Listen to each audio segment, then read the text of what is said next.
Book, broom, cauldron, and cat, lock up your children because the Sanderson Sisters are back. Hocus Pocus 2 bewitches us once more to these three lovable evildoers, being resurrected once more by an all-new set of meddling teens. But don't be fooled by the shiny new coat. These witches will win your heart all over again when they take stage. So hop up on your brooms, sweepers, and Roombas, because we're going over 20 fun details you missed in Hocus Pocus 2. Like that of the black flame candle, once this candle is lit, it cannot be undone. So keep your eye out for spoilers and fun. I'm Joey C. Let's go! This movie is doing more than celebrating the almost 3 decades old cult classic. If you didn't know already, Disney is celebrating its 100th anniversary next year. And to celebrate that fact, movies will open with the use of the Disney 100 intro, making this the last film to be released without it. The design that transitions into the opening scene has been in use since 2006, so not a bad run so far. A nice short one to wet our whistle.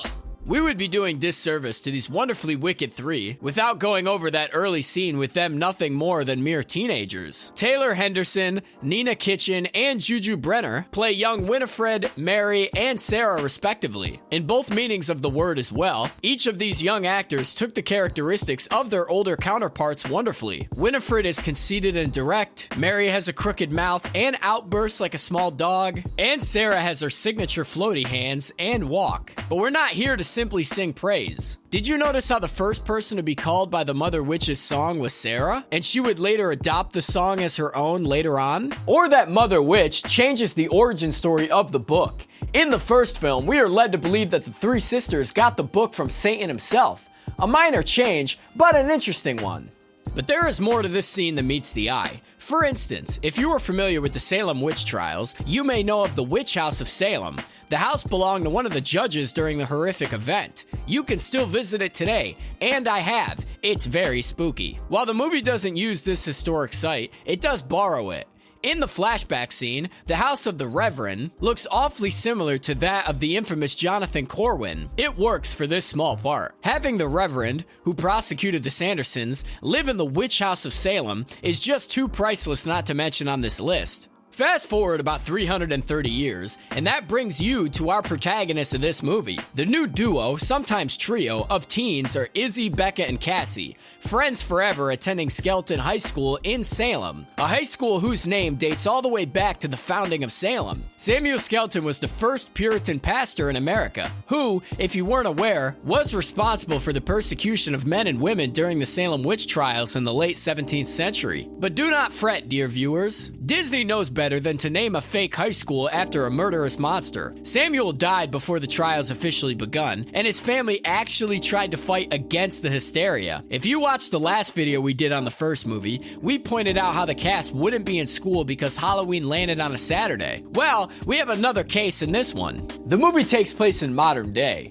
Doing some sleuthing around, I found out that it would have to take place in either 2020 or 2022. The problem is, in 2020, Halloween did have a full moon, but it was on a Saturday.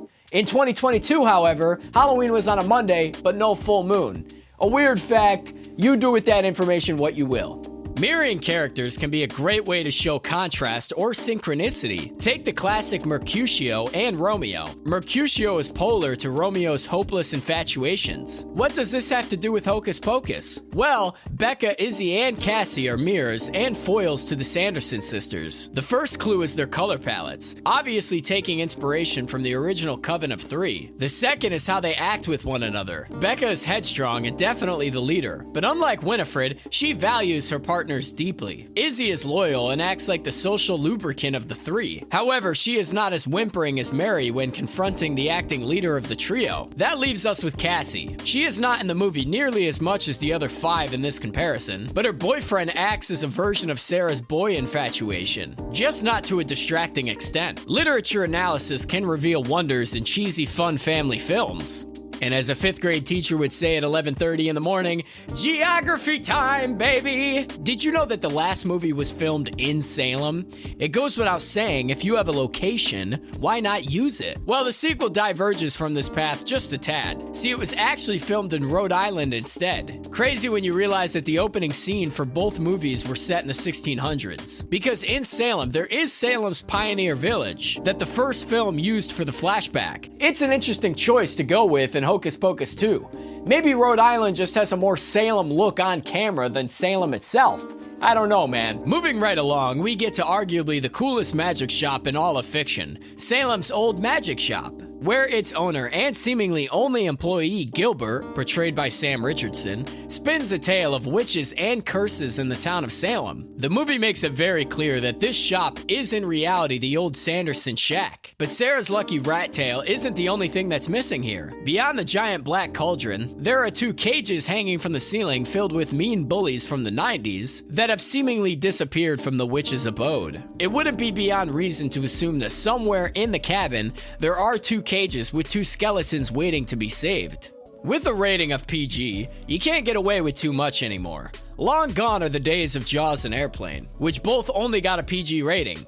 Sure, PG-13 wasn't created yet, but you'd hope they'd at least be R. Now that things are much more prudish, Hocus Pocus 2 has a problem. How can you show 3 devil-worshipping witches emerging from hell in order to cannibalize the youth to stay alive forever? Well, you can have them rise from the ground with red mist. I guess that works. Preceding a musical number, of course. Not that there could have been a better way to reintroduce these monsters. The imagery is a clear nod to the more adult nature that these witches operate on. Imagine what this movie could do with a PG-13 or even an R rating. Mary could eat the actual face off of a child instead of a raspberry mask. Now the moment you've all been waiting for, the musical number. Leading vocals we have Winifred, giving a kick-ass performance of Witch is Back, and her sisters as backup vocals. This scene catapults the movie into a loving, fun energy it holds throughout the runtime. If you didn't know any better, you would assume that this song was a Sanderson original, but we're gonna make sure you do. This is an admittedly delightful PG rendition of Sir Elton John's Bitch is Back. Fantastic song, by the way. Watching it just put a giant smile on my face. Plus, we get a fully uninterrupted version to accompany the credit roll. If you haven't already, go listen to the original, and then re-listen to this song. It has an energy and sound that bites more than Winifred. Lovingly, of course. If there is one thing that Hocus Pocus 2 is about, beyond the unhinged rage the mayor has after not getting his apple, it's progress. Fan favorites, and even the new original ones from the sequel. Everyone learns or progresses beyond what they were. Billy has a new active role in the plot. The new trio fix their frayed friendship. And even Mike learns to be more sensitive to others' feelings. This theme is comedically used for the witch's chosen mode of transportation. The original movie has Mary and Sarah saddle a vacuum and mop respectively. For the modern update, the pair traded their 20th century garbage for new 21st century cleaning tech. Introducing the flying Roomba and what appears to be a Swiffer wet jet, one could only imagine the speeds you could get on a motorized flying machine. Like every good accidental villain, Gilbert's story started as a misunderstanding. As a young kid, he was bullied on Halloween 1993 and saw the flying sisters in the sky. As a young, impressionable kid who loved magic, you can understand how he would see them as the embodiment of his wishes come true. This leads his obsession into eventually bringing the witches back to life. But we're not here to discuss the overarching life of Gilbert. His story started with his candy being stolen and beaten down to the point he'd idolized the sinister sisters themselves. But we know of 2 very specific bullies who were very active on Halloween 1993. We also know that after the sisters died, Gilbert goes and finds the book. At the end of the original, we are left with the book waking up. I give to you this: Gilbert found the Sanderson house, found book, and found the 2 bullies caged up, and connected the 2 ideas into the Sanderson sisters taking revenge on people who hurt him. If Jay and Ice hadn't bullied Gilbert, then he may have missed the sisters altogether. While missing from the plot of the sequel, they are arguably the reason for it all. You didn't think we'd forget Billy, did you? This wouldn't be a Hocus Pocus video without Billy Butcherson, played by the ever-so-talented Doug Jones. This zombified jaw-dropping head-turner has had a lot changed since the first movie, and a few things kept exactly the same. For starters, the Prince of Petrified Flesh was no adulterer. As he explained, Winifred was obsessed with the one kiss they shared as teenagers, and that his true romance was with Sarah. Secondly, we now get to hear him speak at great lengths, and it was worth the wait because his banter with Gilbert was fantastic. And finally, have you noticed how messy his hair is in this movie? That may be because it is the exact same wig he used in the first film. A nice choice because he just rolled out of a grave, you know? So it's gotta look messy. Plus, sadly, even if there was somehow another Hocus Pocus production, he would still be missing. His well-earned rest comes at the price of a good zombie life.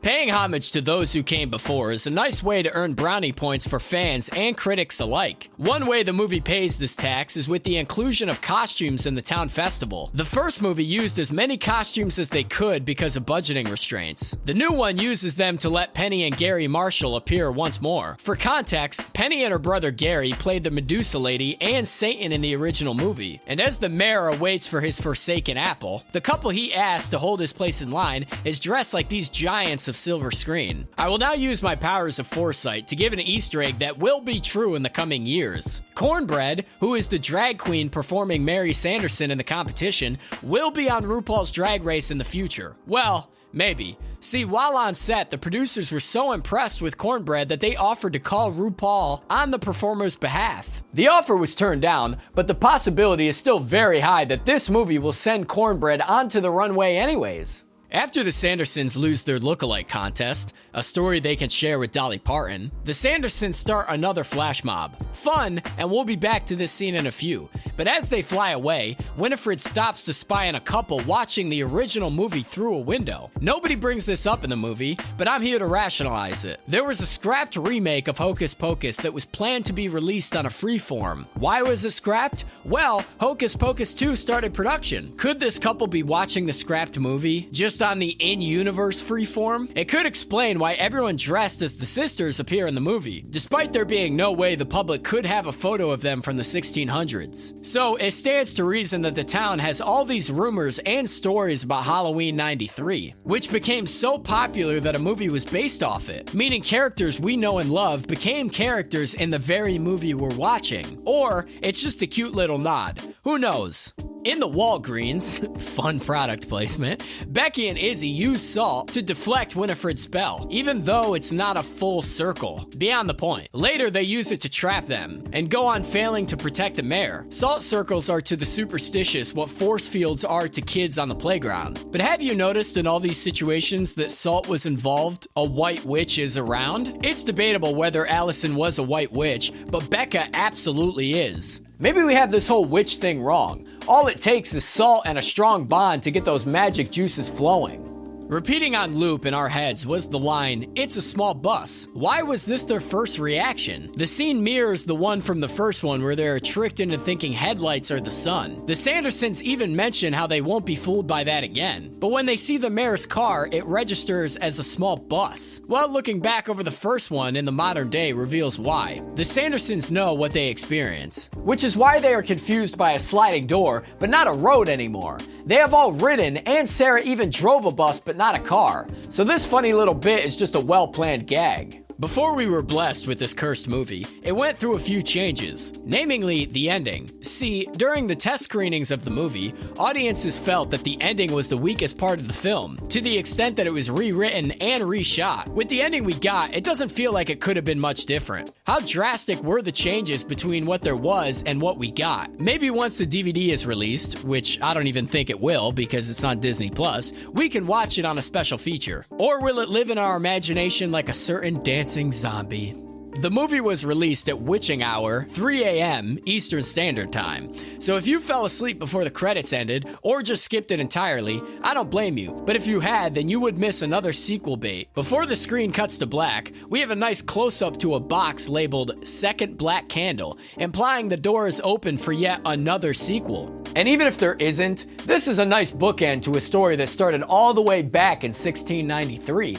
And finally, when I say Hocus Pocus 2 just refurbished and revamped Hocus Pocus' story, it's not a bad thing. Here's why. The movie starts with a flashback to the 1600s, where we get context to who the Sandersons are and why they do what they do. The second movie just gives us more heart and deeper understanding. It flashes forward to our main cast in school on Halloween. We are given a wacky dressed adult who tells the tale of the Sanderson Sisters, and indirectly responsible for the lighting of the black flame candle. In the new movie, we have Gilbert, who is actually just responsible. The witches return, and in looking for their book, come face to face with modern day. The witches have a run-in with the cast, and then start a dance mob. They even happen around the same time in each movie. The adults are useless, and our heroes trap the witches and assume the day is won. Even Billy repeats his role, but in reverse. The climaxes are different for various reasons, but even Mary and Sarah's goodbye are the same. Hocus Pocus 2 rhymes with Hocus Pocus in a complimentary way. And before we go, in the last Hocus Pocus video, we mentioned a secret cameo was promised in this one, so here it is, a last bonus fact. Allison's necklace has a profile shot on it, also known as a cameo, baby. Ladies and gentlemen, witches and everybody else in between, you made it to the end of the video. What did you think of Hocus Pocus 2? How does it stand up to the original? Let us know in the comments below, and as always everybody, thanks for watching.